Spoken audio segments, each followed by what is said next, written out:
नमो भगवते वासुदेवाय नमो भगवते वासुदेवाय नमो भगवते वासुदेवाय नमो भगवते वासुदेव कुंदे तुषारधवलायास्तु वस्तुपिता या मीना वरदंडितकराय श्वेत पद्मासना या ब्रह्माचु संक्री शामां पातु सरस्वती भगवती निषेधंगम श्री परमात्मा श्री परमा।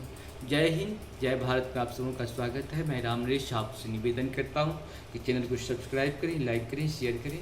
सत्य के साथ, सनातन के साथ, धर्म के साथ, विचार के साथ, बुद्धि के साथ, विश्वास के साथ, परंपरा के साथ, विरासत के साथ, अपनों के साथ और संसार के जो भी मानव हैं, जीव जंतु हैं, सबके साथ कहीं न कहीं प्रत्यक्ष या परोक्ष रूप से हम लोगों की आत्मा जुड़ी हुई है, क्योंकि आत्मा ही परमात्मा है। शरीर तो आत्मा जाना लगा रहता है। हम लोग शुरू करते हैं आज श्रीमद् भागवत गीता के 50, 51, 52 दोहा को पूर्ण करेंगे। पहले संस्कृत में, बाद में इसका हिंदी अनुवाद सुनेंगे। गीता वेदों का निचोड़ है। हमारे पास जैसे जैसे समय बढ़ते गया, लोगों की जो आस्था है वो भी बढ़ती गई, साथ साथ उनके पास समय की कमी होती गई।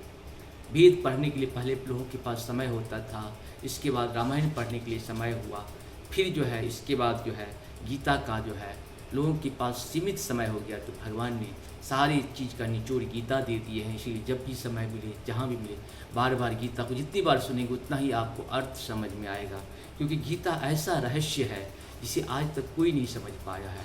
समझने की कोशिश ज्ञान के आधार पर, बुद्धि विवेक और प्रभु के आधार पर, जैसे प्रभु चाहते उतना ही ज्ञान प्रभु देते हैं गीता में, और बाकी नहीं दे पाते। शुरू करते हैं हम लोग।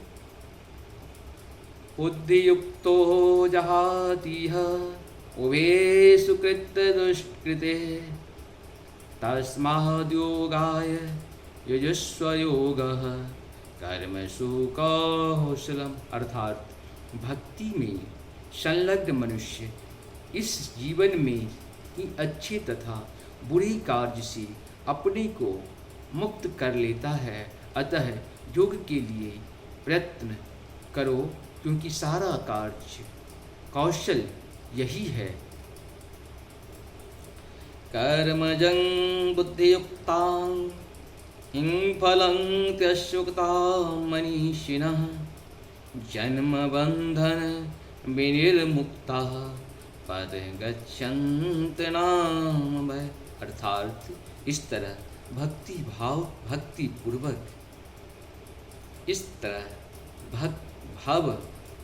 भक्ति में लगे रहकर बड़े बड़े ऋषि मुनि अथवा भक्तगण अपने आप को इस भौतिक संसार में कर्म के फलों से मुक्त कर लेते हैं। इस प्रकार वे जन्म मृत्यु के चक्कर से छूट जाते हैं और भगवान के पास जाकर उस अवस्था को प्राप्त करते हैं जो समस्त दुखों से परे हैं।